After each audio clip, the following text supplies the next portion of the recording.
Yeah, well, I was a jazz drummer and I wanted to go to America, so I read that British Airways was taking on air stewards to fly to America for the first time. So I thought, oh, this is great, because you fly there one day, spend 3 days in New York, fly back 3 days in London. So I saw this, the new international jazz drummer. So I applied there and they said there's no vacancies at the moment, but if you take a job at British Airways, you get taken on first. So they gave me a job in the photographic unit.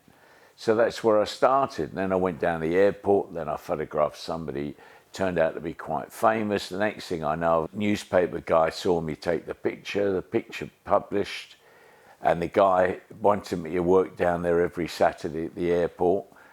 Then I met the local hotshot at the airport, and all the movie stars wanted him to go down the movie set so he could photograph them on the movie sets. So I teamed up with him. He died in a plane crash, and the next thing I know, 6 months later, I've got his job at the Daily Sketch. And I was 20, 21, and I said to the picture editor, I don't really know what I'm doing, Len. I said, I've only just started and I don't really know. He said, don't worry, I'll take care of you. He said, why I've got you here? He said, A, you're a musician and we think pop music is going to be big in the 60s.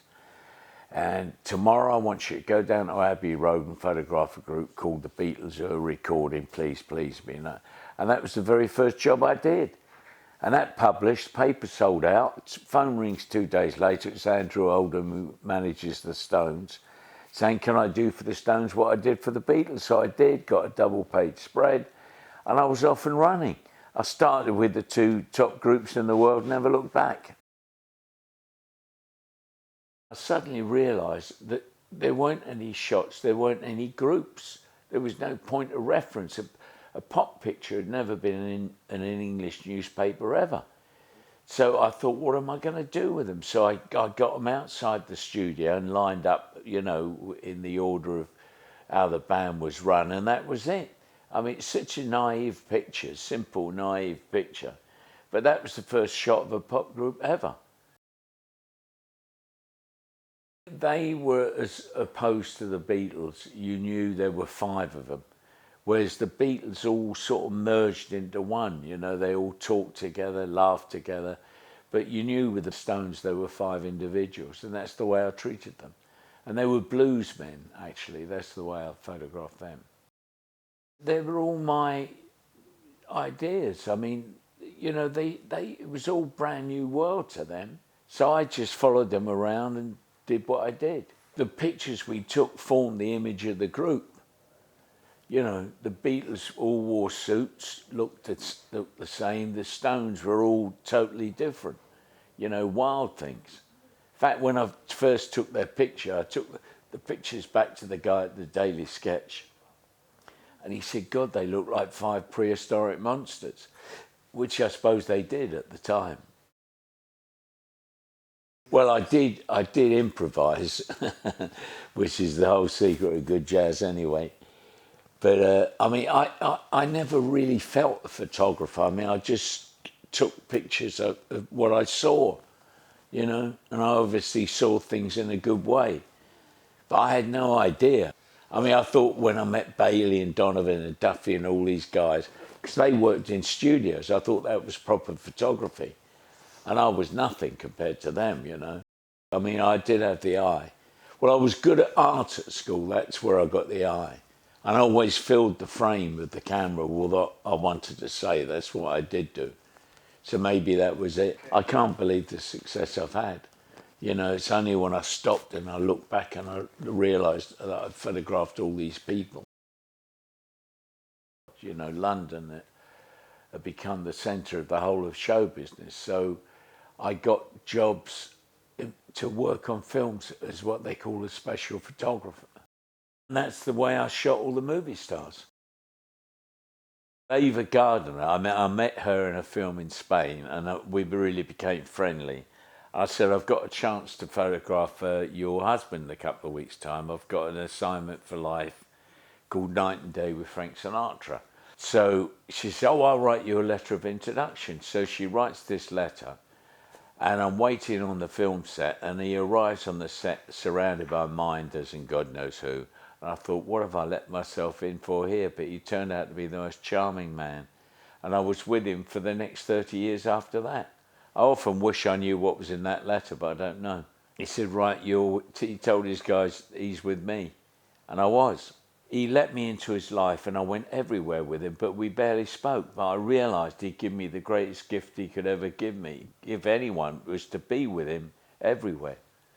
And that's when I realised that he was truly in love with Ava Gardner, really. My pictures of Serge Gainsborough and Jane Birkin, just show them without trying to show up their age. It became very popular in France, that picture. I mean, it didn't mean a lot to the English, but it meant a lot to the French. I think it was the older man and the younger girl was the attraction there. They really made great pictures. And he was very keen, Serge Gainsborough, a very nice guy. And it really worked well. One time I was in LA and I was there with Bowie. Liz Taylor said, Terry, I'd love to meet David Bowie because I've got a part for him in a film I'm doing in Russia. So I said, all right, I'll bring him to your house. She said, no, don't bring him there. Bring him over to George Cukor's house because he's the director. And so, okay, I said, George's place, 1 o'clock Monday. So 1 o'clock comes, 2 o'clock comes, 3 o'clock comes. No sign of Bowie. Eventually, 5:45, he shows up.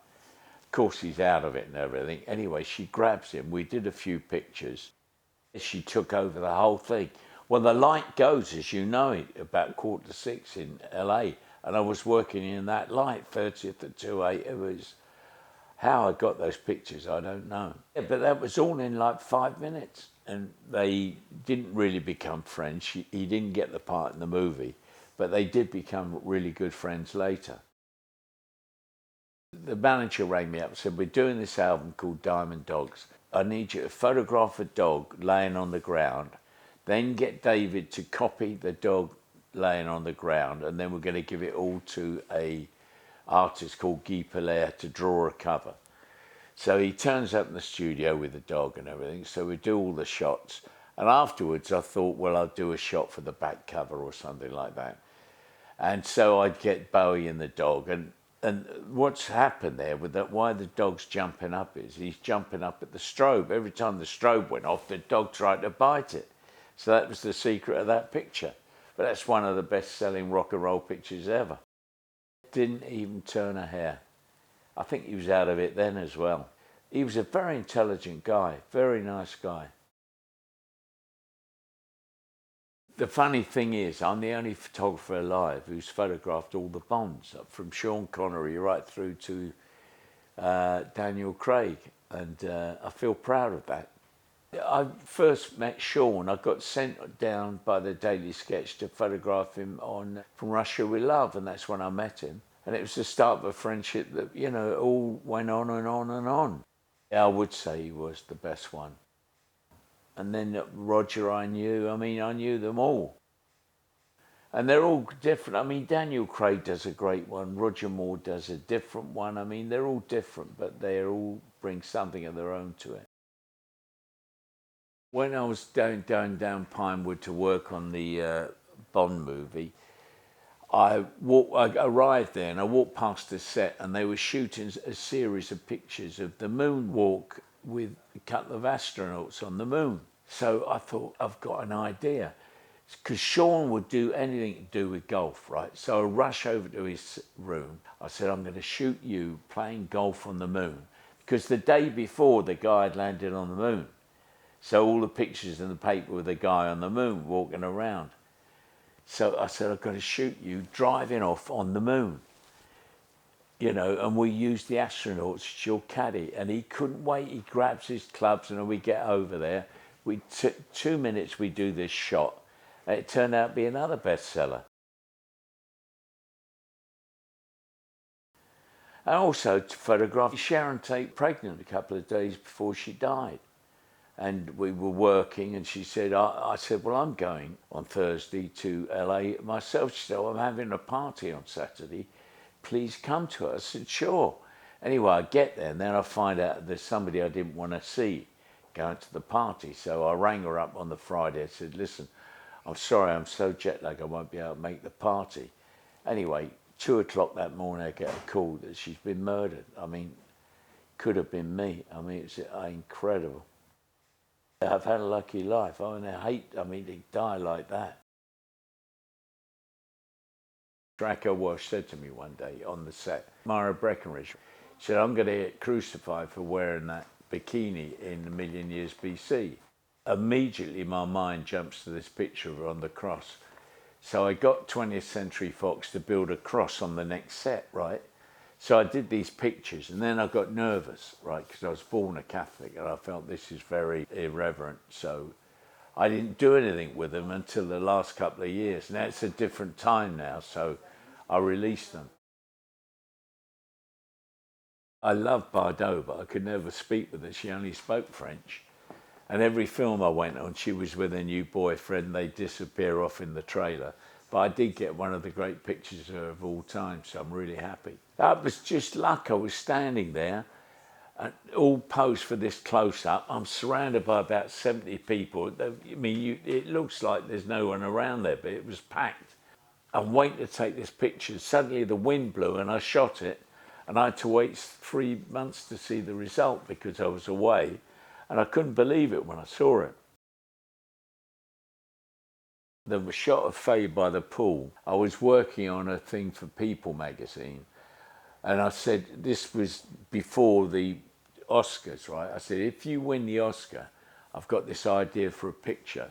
Because I'd seen the Oscars and all you ever saw was that shot of them holding up the Oscars, smiling at the camera. And I was bored with it. And I knew the next day that the penny had dropped and all the offers were coming in. And I mean, people's money went from $100,000 to $10 million. I mean, everything in their life changed. They got offered every script. And I wanted to do sort of a picture that was typical of that. So I arranged with Sven, who ran the pool at the Beverly Hills Hotel, to do a picture there at 6:30 in the morning of a deserted pool with her with the Oscar and all the newspapers saying about the Oscar and all the rest of it. And she was sort of looking dazed, and it turned out to be one of my best pictures ever. This was when I photographed George Harrison, who was a really nice guy.